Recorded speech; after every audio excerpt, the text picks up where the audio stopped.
Right, Hello sorry. there, Kerry. Thank you so much for agreeing to meet us today and talk a little bit about how we can keep dogs healthy and happy during lockdown.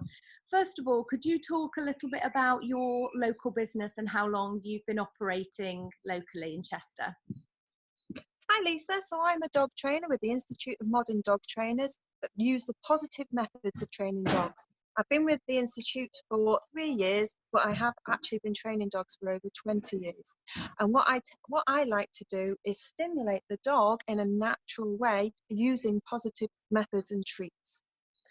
So how's life changed for you? I mean, I know you do a lot of classes locally and obviously they can't happen anymore, but are you able to operate remotely at all, do any of your work during the current climate?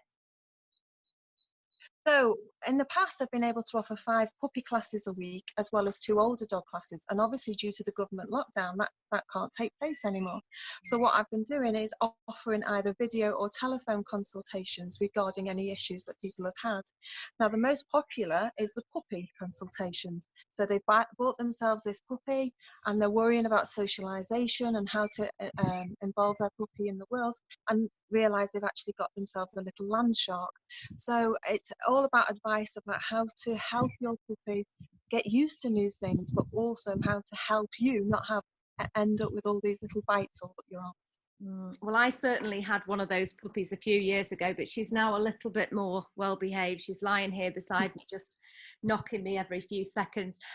What tips would you give people watching, Kerry, for keeping their dogs healthy over this period, this uncertain period?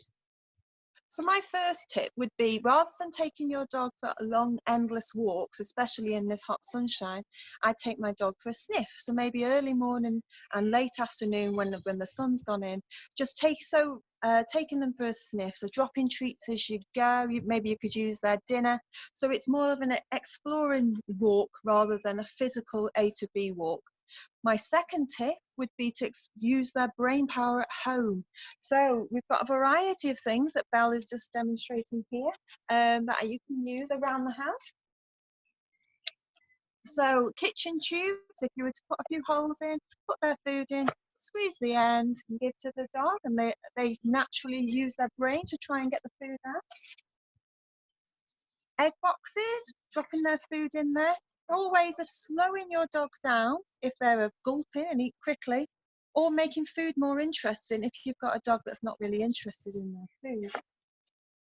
They're the things that you might have around the house. You can buy or make yourself.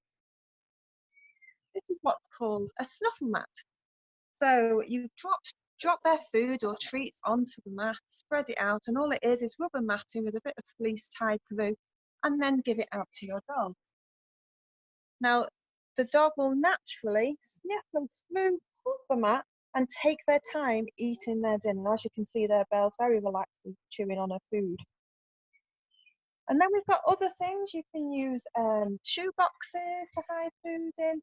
Natural treats are a great way, especially for puppies. Puppies need to chew. So I don't use anything like rawhide or anything like that, or the commercial dog treats. I tend to go for the natural. So there's a deer ear there that's dried. You can get ears still with the hair on. They're a natural wormer, so you can worm at the same time. Or there's other treats, all naturally air-dried animal produce. Superb. And then you don't have to buy anything. You can just use your garden. So if you can just throw the food onto the grass, or using bushes like this and throw the food into there. And then my final tip would be to work on tricks. So things that your dog already knows, or teaching them something new. So, ready? What is good? Yeah. Ready? Stand. Good. Yeah. Ready? Stand. Yes. Again. Okay. I'm working on tricks. Is that your dog talking about? Yeah. Oh, I absolutely love those tips. So we've got stimulate the brain, and use things around the house. If you haven't got anything like the Kongs that you can buy, you can just use things around the house. use dried animal natural products, and go for a walk. Instead of going for a walk, go for a sniff. Yeah, Absolutely love that. And I love the idea of tricks too. So there's loads of tips there. Thank you, Kerry, so much. It's been lovely to see you. See you again soon. Good to see you. See you soon.